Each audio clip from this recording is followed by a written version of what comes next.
Assalamualaikum warahmatullahi wabarakatuh. Hi, Mister. So here I am Najwa Sabil. I'm going to answer your question for part one. I will choose question number one: integrating language and subject. Integrating language and subject content in ELTAC. Integrating English language instructions into curriculum subjects such as science, mathematics, and then instruction into curriculum subjects such as science, mathematics, or social studies is very important in ELT across curriculum. The approach helps student learn English not as a spirit subject but as a tool to understand academic content. Why content language integration is necessary? First, students need English to access subject knowledge, especially academic texts, instructions, and discussions. If language and content are taught sparingly, student may understand the concept but fail to express it in English. ELTAC ensures that students develop language proficiency and subject understanding at the same time. This also prepares students for global academic and professional context. Designing lessons to support content and language. Lessons should be designed with dual objectives: content objectives and language objectives. Teachers need to identify key subject concepts and also focus on the language functions needed such as describing process, explaining cause, or giving opinions. Language support such as vocabulary list, sentence starts, and visual should be embedded in the lesson.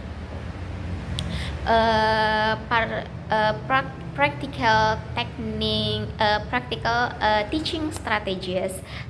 One practical strategy is scaffolding, for example, by pre-teaching technical vocabulary before students read science texts. Another strategy is text-based learning, where students work on meaningful text like explaining a process or summarizing information using English. Group discussion and short presentation are also effective to integrate content and language use.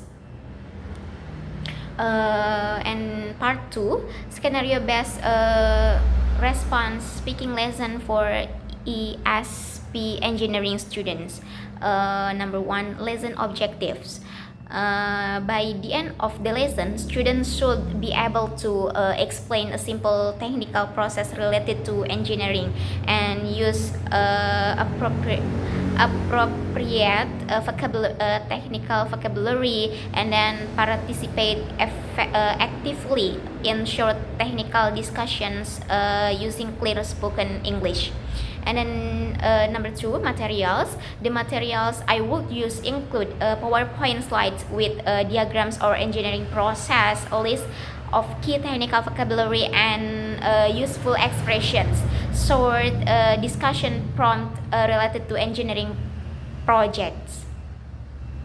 And then number 2, learning activities, pre-speaking activities. I would begin by showing a diagram of a simple engineering process and asking guiding questions.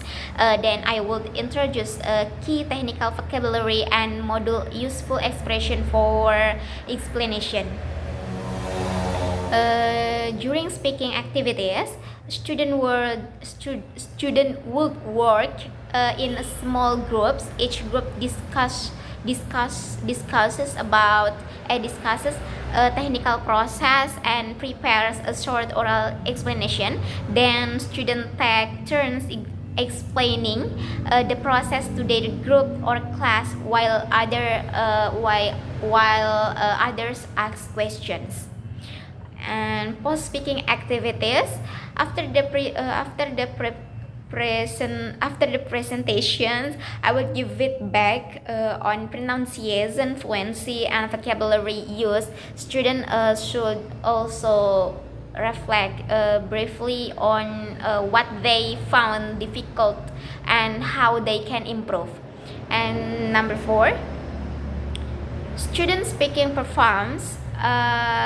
Student speaking performance will be assessed using a speaking rubric, focusing on fluence and clarity, accuracy or of grammar and pronunciation, use of technical vocabulary, interactions and response to questions. And this assessment likes with ESP objectives because it evaluates both English speaking skills and technical communication ability. And that's all from me. Thank you and see you.